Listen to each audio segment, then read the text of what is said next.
Chapter 1 Thief. The empty stone corridors echoed with each step. A man in dark grays and black moved swiftly, forcing each padded footfall to remain silent. The steady rhythm of marching boots ahead was his only warning of incoming patrols.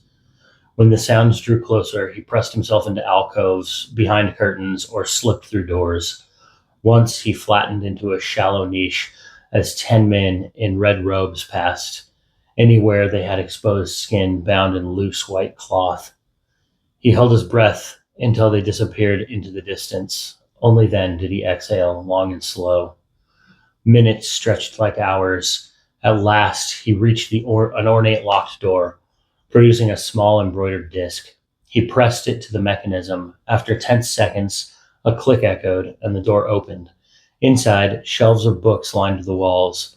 A polished wooden desk stood at the center with a single drawer. He rifled through it, swearing when he found nothing. As he turned to leave, the door swung wide again. A woman in black entered, flanked by two of the red-robed patrol from earlier. Unlike them, her face was uncovered. Beautiful. "Rylan?" she said simply. "You came to steal from us?" Rylan leaned casually against the desk, feigning ease. "I think you mean you've got something of mine." He smiled, sharp and disarming. "Someone once told me, if you can't keep track of your things, they aren't really your things." A smirk touched her lips. "Someone sounds like an asshole." Rylan drifted towards the shelves, trailing fingers across the spines of books. "I'm here for what's mine." "You should come back to the Shapers, Rylan," she said. Her voice was calm, but her eyes tracked every move. She knew the thugs behind her were less than useless against him. Rylan was her equal, one of very few of her actual peers. Ha! His laugh was bitter. "How you can't see the rot in your institution will always be beyond me."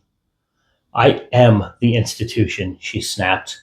"The only reason you're still alive. That and my charm, looks, talent, aptitude." Rylan turned to her with a wide grin. "And the fact you couldn't kill me on your best day." "Don't test my mercy, Rylan." Her posture stiffened. "Give her back, and I'll tell you where you went wrong with your wards." His grin never faltered.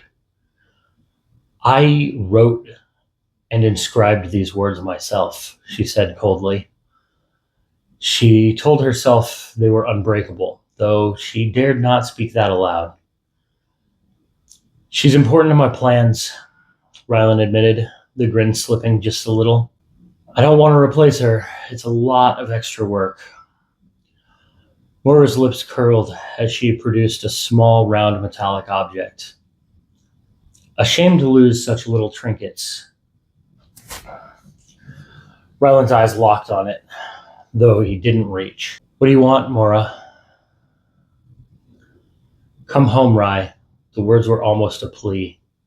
"The Shapers aren't my home," he replied bitterly, pacing a slow circle, putting himself between her and her men. "And you think you'll fight all of us?" she mocked.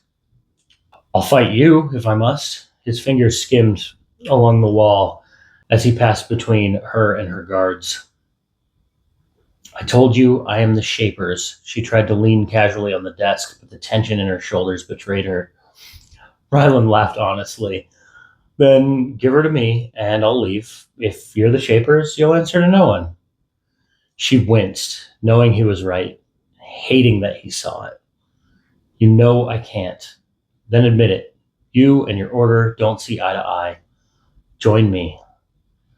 Rylan stepped neatly into the trap she laid, flanked now between Moira and her guards. Instead of springing it, she tossed him the metallic object.